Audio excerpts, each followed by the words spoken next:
we'll talk a little bit about that. It has not been easy, I'm sure, being cooped up in the house with our significant others. I'm luckily able to go from one house to another. Marianne 5411, sure, you can get a shout out. Let me see. Let's see if Ann Arden's coming in here. Oh, let's see. Where is she? Arden. No. Let's see. Where is she? Hold on. She'll be here any minute.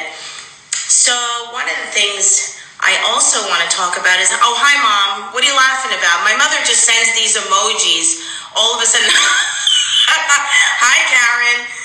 That's very funny. Hold on, let's see if Arden's in here. 1 second. I'm so hot today. I'm getting hot flashes. Sarah's on here. Hold on.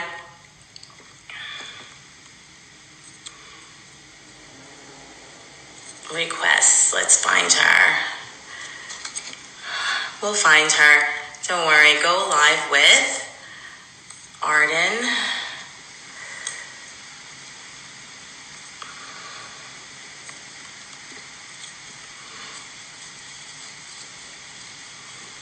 Having a little problems here, but she'll come on in a minute.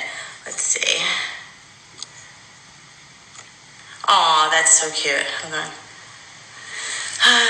Where is she? Is she on yet? And Arden, where are you? I'll make another request. Oh, hi, Valerie's on. Oh my God. Arden. Okay. Active now. I know you're on there, Ann Arden.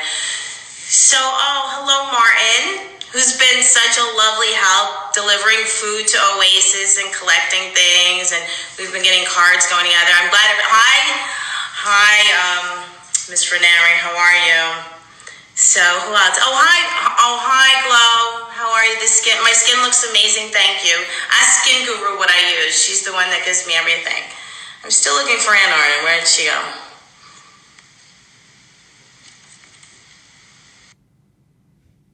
Does she know how to do this? I'm going to come back in a minute, guys. Hi, Cal. How are you? I don't want to lose you, but I'm going to try one more scan. Oh, hi, Shell Blockton. Oh, here she is. Hold on. Don't go anywhere. There she is. Oh, everybody is so excited to see her. She'll be on in a minute. I made her do this, but she's more than happy to do it. You can learn. Wow. Hi. Dolores. Oh my goodness. This was, I'm all by myself. So this is technology kind of figuring it out. I said, where the heck are her requests? And I kept on seeing it and missing it. But here I am. Hello, sweetheart. How are you? I put nothing past you. I know there's nothing you can't do, Ann Arden. And I have to be transparent. You know, I have to tell everybody my business. Yes, you do. Okay. So I call her Ann Arden, and that is who I refer to as, because I was engaged to her nephew. It didn't work out, but I am still a part of the family, right? Oh, sweetheart, Dolores, you'll always be my niece. And Gabby is my special. I mean, I adore Gabby. I adore you both. You know, it was a lot of years. Yeah, so I want to let everyone know that when Gabrielle needed a little help as a teenager, I sent her to Ann Arden. And Arden is so wonderful with children. I've sent my family there, other people in my family, and they've always come back, and the kids love her. Till this day, Gabrielle will say that you are very much a part of who she is today. Now, come on. That is I you know what? I totally, when I think of your daughter, I think of horses and the love that she had for horses and her passion and desire to become a vet. And did she bust her hiney to work so hard, get the grades, and I am so proud of her. I know you're so proud of her, and the two of you, you're just amazing. You know, just with people, you're amazing, but amazing with dogs and finding shelter for dogs. And I mean, you're out there big time, you know, at St. Joe's. What could I say? I'm so proud of both of you. Thank you. I'll always be your aunt, no matter what. You are, and I want to say, not only are you my aunt, but you're an angel to so many. I mean, you've been on Oprah. I've done a lot. A lot. I mean, we don't have the time to talk about the credit. I've been around, let's put it this way. I've been in practice for 40 years as a family, couples, psychotherapist, psychoanalyst, and specializing in eating disorders and working also with teens and kids, for a very long time. So I appreciate what you're saying, and I know it's from the heart. You're such a heartfelt person. Both of us, we're so heartfelt and compassionate. Well, you did teach me something. You've taught me a lot of things. What I teach you, Dee? One of the big, a lot of things. I'm just teasing you. Yeah, no, a lot. But one of the things you taught me was that animals grounded my daughter. And hi, Stu Lampy. Thank you he's a frontline worker. He's a doctor. I want to thank him so much. God bless. And animals did ground her because when she was having a hard time in school, she had no animals with her. She had moved out of the dorms, and I went and got her a Chihuahua. It was manageable. And I drove to Delaware. I threw it in the room, and I said, Gabrielle, this is it. And it was because of you that I did that. I saved the Chihuahua, and she goes, don't do this to me. I can't do this. But her grades went up. It calmed her, and it took her anxiety away. Right. Well, animals are therapy. Valerie. Hi, Valerie. Yes, animals are therapy, but there are people that can't have animals. I see a lot of people have adopted animals from the shelters are empty. Well, that's a wonderful thing. I just hope that they keep them and follow through. I hope so too, because animals, just petting an animal ups your oxytocin, which is that bonding hormone that mommies have with babies breastfeeding. That oxytocin hormone is something that's very calming and soothing. And even if your dog is not really a therapy dog, it is. And I'll say the same thing about some cats too. I have some clients that they swear by their cats, and cats are so interesting. They're actually warmer than I really thought, and calming and soothing as they well. are. Mm-hmm. Yeah.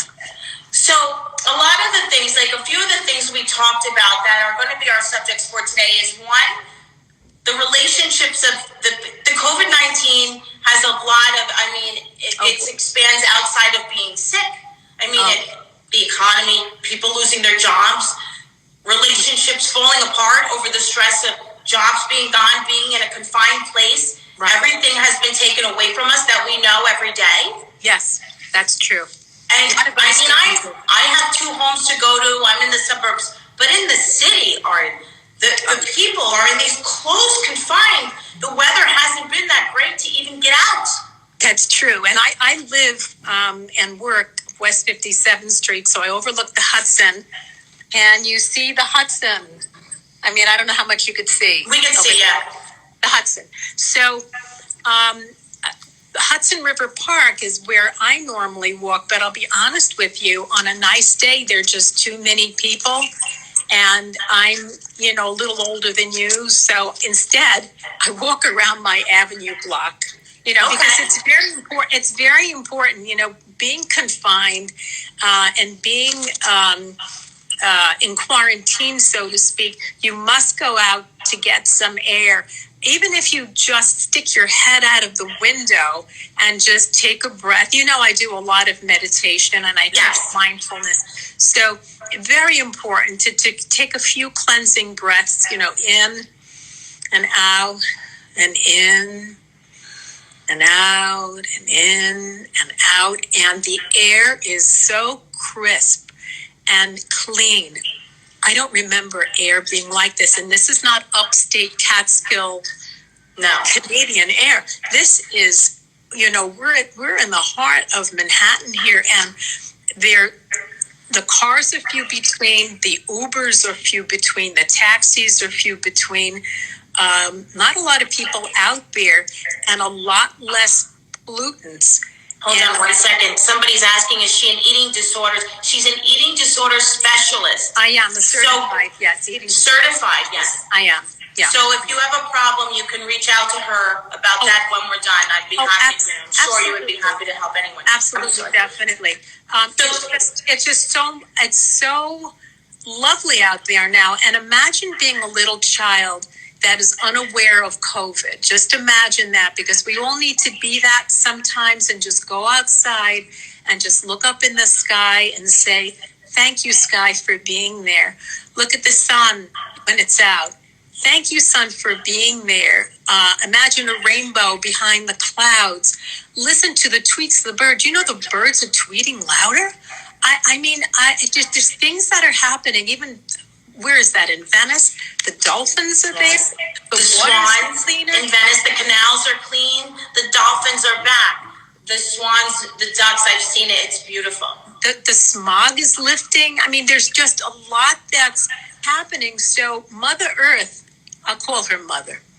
Mother Earth, oh my God, Mother Nature is handing us a message here. And it's not about Mother Earth gave us this COVID-19. It's more about appreciate what's here. And when this COVID-19 passes, and it will, it's a longer tunnel than expected, but there'll be a light at the end of the tunnel. There is a light at the end of the tunnel. Please be mindful of taking care of what you have here. Please don't take me for granted, because I want to be here for you. I want to sustain you. Like any mother. Like any mother would say to their child. Any good mother, right? I don't need you to appreciate me all the time.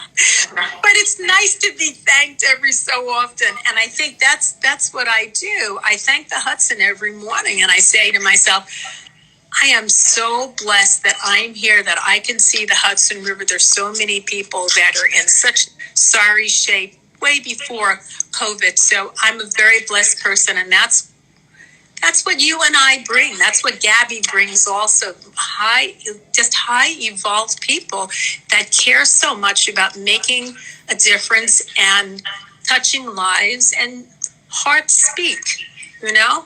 And and that kind of caring is a healing kind of caring. Right, because when you care about what's around you, your surroundings, other people, what they're going through, do you have the time to think about yourself as much and what's going on? So that's always been, if you're like that, it's a gift, right? But you can also teach yourself to be that way. Because people that have reached out to me and said, I want to help, but I don't know how to get started. And then once they get started in just something else, even if it's cleaning things up, helping animals, helping a shelter, whatever it is, they're very thankful afterwards, because it's really enlightening and it's really cleansing. Absolutely. It really is. You know, I'm thinking of when you said confined quarters, and I can't say, I live in an apartment building, so I can't say I've heard people fighting, because I go in an elevator, I go down and out, I come back, I don't really listen, but I do know that there are people that are cooped up with each other that were in the midst of a divorce. I do know some of those people, because I know them too. Some of those people.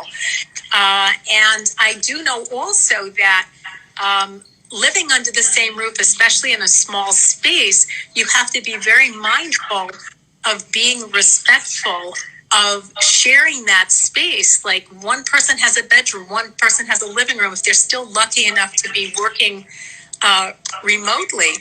And it's so easy to get under each other's skins rather than, and this is the hardest part, sharpen your patience skills, sharpen your kindness skills. Thank that person for being present in your life. Thank God that you can still breathe as long as you're not touched by this virus. And if you're touched mildly by it, then just thank your lucky stars. Because I think, with working with families, I mean, there's a lot of things that families can do, play board games. It's like the regular stuff that you could do, watch TV together. But it's also, I think, a time of having very deep conversations, with each other, and spending the quality time that you may not have been afforded to have. I know a lot of families that their older, let's say, daughters, children moved back in. I know that. Home, like young adults have. A lot of people fled the city. Yes, I know. And they moved back home, whether it's the Midwest, whether it's... Some people said, I have work to do. I don't want to bother my parents with my work. I don't want to be in the way. Yes. Yeah. No, I know a ballerina that moved back to Utah with her husband. I know you love watching. I know you're always at the ballet. I watch you. Oh my God, I love it so much. But what they're doing, they're so smart. They're giving remote classes there for free, which is so nice. To their students, but they want to keep themselves relevant. Also, right. they're interviewing colleagues. Because I think after a while you start going a little stir crazy. I was listening to you. I forget which day that you were on live, and it's easy to get stir crazy, and it's easy to lose oneself. And there are lots of people that are, I think they were depressed to begin with, and had some strong. So now it's heightened everything. Oh my God! So how can they help themselves? What can they do? Let's put it this way. You don't know what you're holding in until you express yourself. They obviously still need to talk to, if they were working with a therapist, work remotely with that therapist still. If you're working with an eating disorder specialist, continue to do that, because it's all about, healing, what you feel. I read this today. What you feel, you heal. What you feel, you heal. But not everyone can tolerate what they're feeling, especially if they're feeling a whole load of rage, or a whole load of depression. So it concerns me at this time that those folks more than ever need to reach out to pre-existing therapists or friends that they have, or I'm part of the telehealth. Reach out. It's free. You could reach out to a lot of very good helping people now that will listen to you. All you need to do, I don't have that number, Andy, but Governor Cuomo always flashes that number. I'm going to get that number tomorrow for whoever's listening, and maybe someone who's listening doesn't need it, but we know someone who does need it. So I'm asking whoever is on right now, when I get the number of telehealth tomorrow and I post it, share it. And specifically, if the person, not everybody's on social media, if you know someone that can use it, then you should definitely reach out to them and give it to them. Because we all have something to give now, right? If we have our wits about us, we have to help people that need more help than we do. Do it's when people sign off with virtual hugs, that sort of thing. And I know I got one from you, yes. And from the rabbi. Yes, and you and I are very huggy people. I ask before I hug my patients, can I give you a hug? You know how I am. I know how you are. And so it's very odd. This is a very odd period that we're going through right now. It's making me a little sick. Well, I feel bad. But you know what? I think whatever you feel is understandable, because it's a little bit of, it's grief. I think it's like stages of loss and grief. There's this anger and bargaining and sadness before we even get to a place of acceptance. There's all those phases and stages that a lot of people are moving all around. They accept, like, okay, I'm in, and then they say, I'm in till the end of April, but I better get out by then, and it's like, I think you need to look again at meaning, which is another stage of acceptance of grief. It's like, if that's the biggest issue about your staying in, it's more about your health and someone else's health at this point. And I think also, I understand that totally. It's so much different or better than the alternative. There have been a lot of people passing. Everyone knows someone now.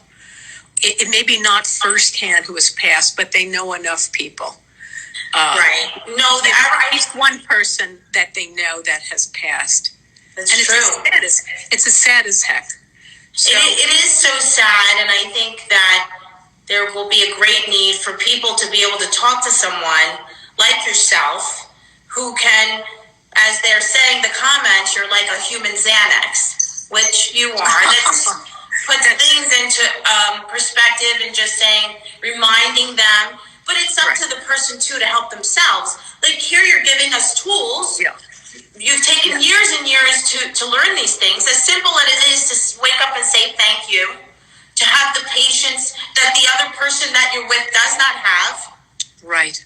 And to be the bigger person, the stronger person, when you're not feeling strong yourself, but you have to find it. And then you'll be even more proud of yourself when it's over that you've done that. Yes. And it's an appreciation that there's been major disruption in the families' lives. I'm thinking of some teenagers that are seniors. I'm thinking of college seniors, right? Arden, I had gotten a nice DM from a little girl who saw that you were coming on, and she wrote to me. She says, "I'm currently a senior in high school. My activities from school are no longer. It's breaking my heart. Virtual classes."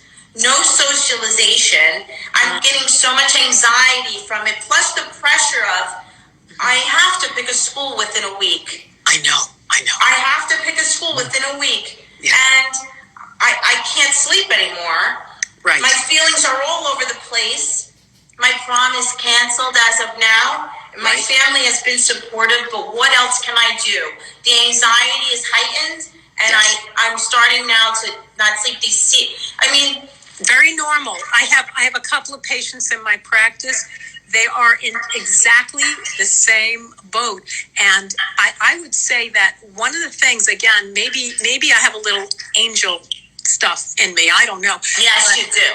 I think I have something going on with me sometimes because I'm very just someone hearing my voice at times. They calm down a little bit, but there's reality here. This has been tremendous disappointment and disruption, and it hurts and it's painful. And I know a few folks, females missing prom, get graduation. I mean, there is no graduation. It is disturbing sleep. It's very disturbing. And one of the things this girl, this beautiful child, says, "I can't sleep." That specifically was what she said in the DM. And for her to reach out to me, it means she's young. So for her, what I do suggest is putting on her favorite music. I mean, my favorite song is from Train, "Calling All Angels." Calling on angels, yeah. So I put that on, and I suggest, to my patients, my friends, find the music that you love. I mean, give me anything Tchaikovsky, ballet, I melt, I start to cry. That's another thing. I might be seeing you there. I'm becoming a New Yorker soon. Yay!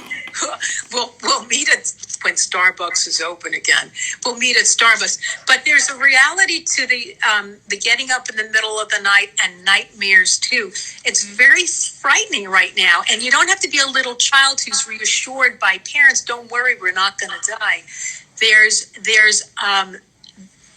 It's a very, very strong reality that you can't deny. One suggestion also is whomever it is that's listening right now, please don't watch too much television or not too much social media that's talking too much about COVID, because it starts to hit a very primitive part in our brain that thinks the worst.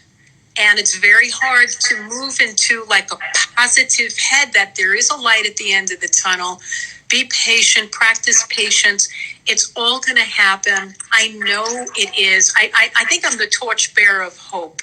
Hope is my rock. Hope is my soul. It really is. So it's going to happen. It's just not going to happen, sweetheart, that gal who DM'd you, on your timetable. I'm so sorry. And I really mean it from the bottom of my heart to all the listeners and to the people in my practice. I'm really sorry that this is all happening. I'm sorry for them too, yeah. And I will say that out of all this has created more unity. Unity as New Jerseyans, such a word? I don't know. Unity as New Yorkers. unity As Americans, as I'm Americans. proud. Yeah. Unity, also world unity, that we're all going through this together. They have some of these fundraisers on television. I watched last night. Lady Gaga started. I'm bowling with Lady Gaga. Forget it. I know, she's so and tonight, I think Alicia Keys is releasing, debuting a song, as well. At 8 o'clock, right? At 8 o'clock, right. So there's a lot that we could tune into, and not tune into, even though it's COVID related. It's called uplifting. It's called hopeful. It's called motivational, and that's what we need to be surrounded by now. Is that what we're viewing? And people in our lives that lift us up, because if there's anything that we need now more than ever, it's to be lifted up, and to be given some hope when some of us, including that gal that DM'd you, is in despair. And that's the time we need the hope that, maybe there'll be a global graduation. Maybe there'll be a global... There'll be a better... Timing is everything, right? Timing is everything. And maybe it's just like thinking out of the box. How can we be creative here? And I know Zoom has been a medium that's been helpful. No, it doesn't take the place of real life time. Who am I kidding? But it's making lemonade out of lemons for now. And I think that's a wonderful thing. And I think that's what you do a lot for people, Delores. Well, I want her to know, right. And all the kids that are watching and all the parents that are heartbroken for their kids, that to be thankful for what we have. I know the kids are sick of hearing it, and they'll get through it. And I always told my kids when they were picking a school and they were stressed out about it, it's a stressful time. You wind up where you belong. And it's the truth. You always wind up where you belong. And if you wind up somewhere that you feel you don't want to be, it's not the end. You can always move. So it's not, making that decision on school is not the end all. Right. And you know what? And it's also what you're putting out. If you're putting out a lot of negativity now, it's going to come back. If you believe in the law of attraction, it's not because of punishment. It's just there's something about, if you're going to put out more hopefulness, trust me, folks, you're going to get more of an uplift internally. One other thing I could recommend, and I'm not getting a commission on this, 21 Days of Hope in Uncertain Times, and that's Oprah Winfrey and Deepak Chopra. 21 days of hearing Oprah Winfrey's voice. That's good, folks. And a little bit of Deepak, and then a meditation. 19 minutes of your time for 21 days. Where do you get that? What is that? Oh, you just go to his Chopra. I think it's like Chopra Institute website. And it's not hard to get. And the other one is 21 Days of Abundance. Although I don't find that as germane as 21 Days of Hope in Uncertain Times. That would be Deepak Chopra's website. And it's worth it. It's free. And our investment is it's a big 20 minutes, and it's a great way to start your morning. We have time.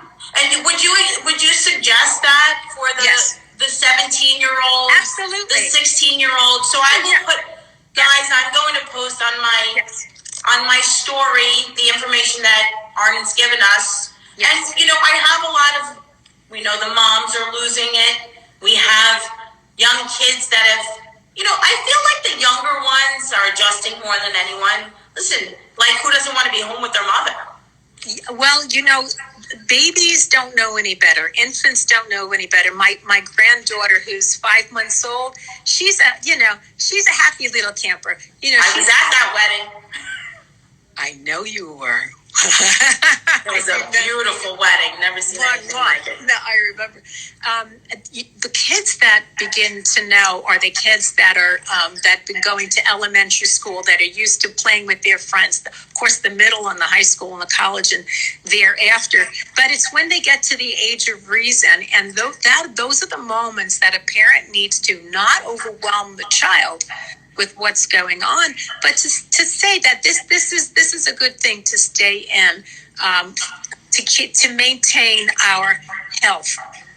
Period. It's not to scare the wits out of them, not to overwhelm them. As a child ages up, then you have the kind of conversations, that Governor Cuomo has with his daughters, and you make meatballs and pasta. Right. Family time, to me, is cooking together, breaking bread together. There's something very calming and soothing about, he says it's an excuse to get together. It's also calming and soothing to have nourishing food now more than ever. I think take care of yourself, take your supplements, if you're doing some exercise. I mean, there's so much stuff online now that you can do for yourself. Be mindful of your nutrition. Get enough sleep. Dolores, there's so many young people I know that are staying up till 4 a.m. That has to stop. I had a sister, my sister Tanya used to not sleep. She had nightmares one time because she had the wrong medicine when she was a baby, and it caused night tremors. And so for years, her sleep was off. Chemically, you become off if you do not sleep. Now, what do you suggest to get people to sleep? Oh, well, I suggest writing out. It's like an agenda for the day. And where you hold yourself, I mentioned this to a few patients of mine because they were going to sleep 4 a.m, and not all teenagers. I'm talking adults also. Yeah, I'm seeing it across the board. Oh, forget it. Yeah, because they don't. I have no reason. What's the difference? And the next day, I don't even want to get dressed. Throwing everything off. It doesn't exactly. So it's like, what were you doing before that was working? Well, I'd get up I'd set my alarm clock, get up in the morning, I'd have breakfast. Well, then I went to work. I said, well, can you still get in your car? And if the weather is decent, can you take a drive? And can you stop? This is someone in New Jersey, in Edgewater by Whole Food, and just watch the sun go up? Or, walk around there and just get some air for yourself and then come back rather than go back to your apartment. You like to read. Instead of reading in the middle of the night, and this keeps her up, why don't you read? She said, I like reading in my car. Good idea. And by the time you finish reading, you go back, you have lunch, okay? You want to go on your computer. It's called, write this down, it's called 1 hour. It's not spending 5 hours, on a computer. 1 hour. And then what do you want to do? Well, of course, you receive calls from your friends or you call them.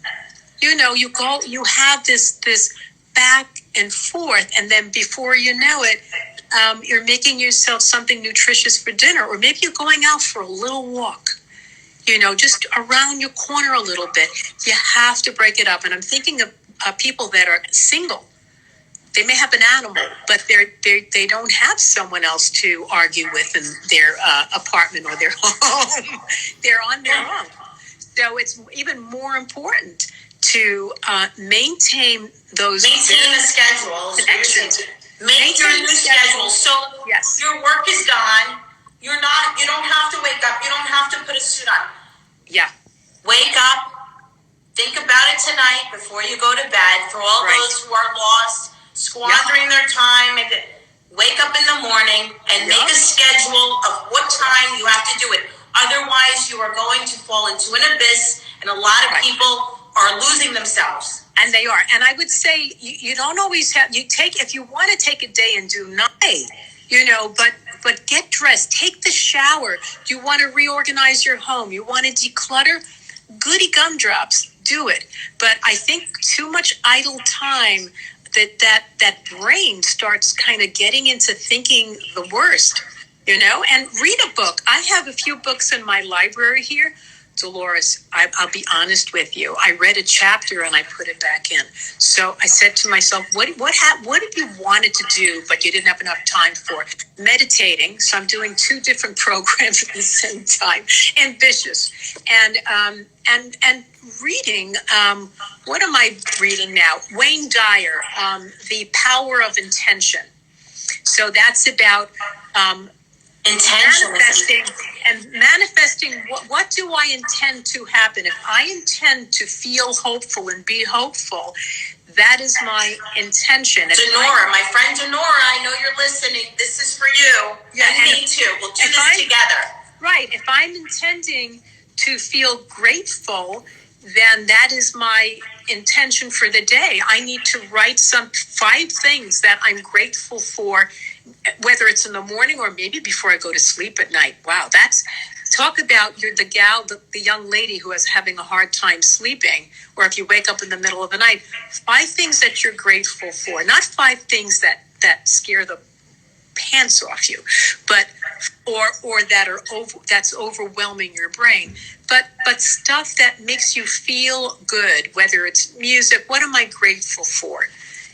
What are you grateful for, Delores? This is not a therapy. What am I grateful for? Oh, so much. My children are home. The 9 dogs barking. I'm not grateful for that. No. My family's healthy. I'm okay. I'm comfortable. I'm not stressed out about anything. And I'm really grateful to be able to have a platform to help people. I've worked on this platform. I've made a lot of connections with people like myself that like to help other people that have now come together on this. And I'm able to share this with 525,000 people that follow me. Right. Yes. And bravo. I'm so grateful for that. That's everything I've ever wanted. I have in my life right now, other than the fact that I'm a fat shit in Arden. I'm fat and sloppy and I don't work out enough. No, you're not. Listen, that's you are beautiful inside and out, and don't ever measure yourself by the number on the scale or the size of your dress.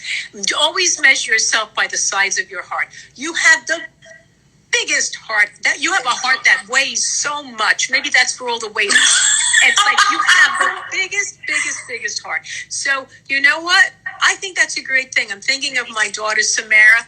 She has, when she feels something, it's like she's 2 feet in with her heart. She jumps in with her whole being. And she works with the children in Israel. She went to Israel. She was teaching in Israel.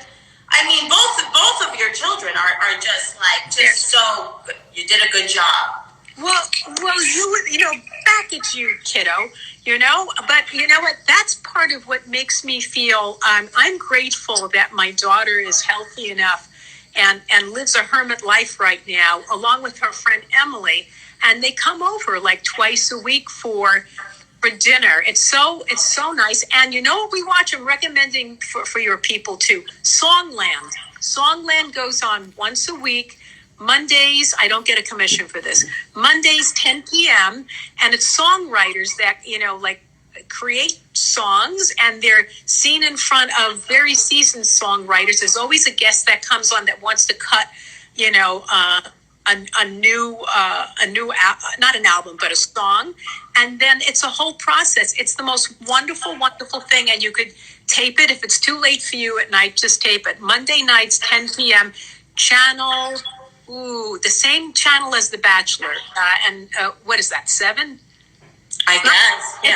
It's not Bravo. I'm sorry, but it's fun. It's fun, and that's what we do. We see it either on a Monday night or they come over on a Tuesday night, and we see it on tape because Emily is like musical conductor, and a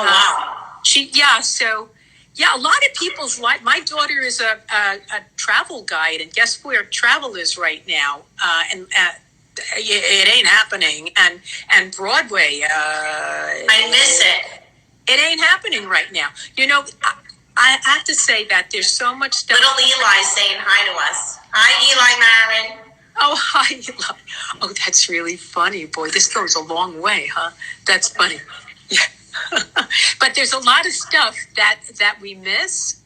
And that I think people mostly, and when we get back to it, oh my God, I have to say to myself, if ever I took anything for granted, I'm going to say to myself loud and strong, think of the time that you were, homebound and sheltered in. And boy, will that pass really fast, you know? Right. So, well, thank you. And this has been so helpful to so many people. Pleasure. And you know what? I'd like to maybe come on again with you if you don't mind. Listen, it's delightful for me to chat with you, and both of us are on the same page, the same wavelength of helping people, making a difference. Anytime, Delores. I have a lot of young healthcare workers that are reaching their wits' end right now. And right now in New Jersey, we're starting to hit the peak. We haven't even hit it yet. And these kids that I call everybody kids, everybody's a kid to me. These healthcare workers, frontline, all everybody, even the people that are cleaning the hospital, they go to work every day. They're scared.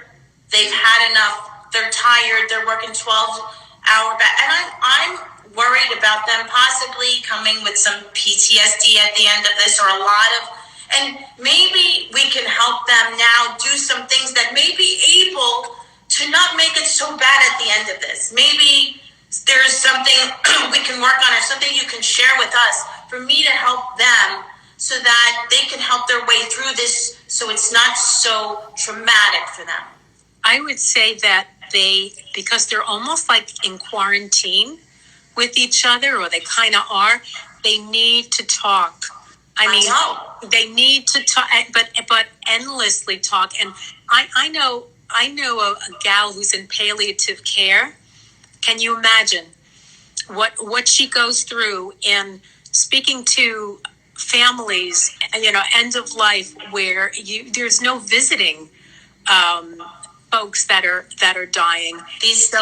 They've seen so much, and they didn't sign up for this. No, and a few of them that I know, I won't mention names, actually got COVID. 2 doctors got COVID. And they were out for a while, and guess what, Delores? Right back in when they were a few weeks later, right back in. So they're heroes, but heroes can only go so far. Heroes need to find, and this is about find the time, make the time to soak in a bath, lavender bath, put your favorite music on, speak to the people that maybe, not always, medical people, but the people that love you.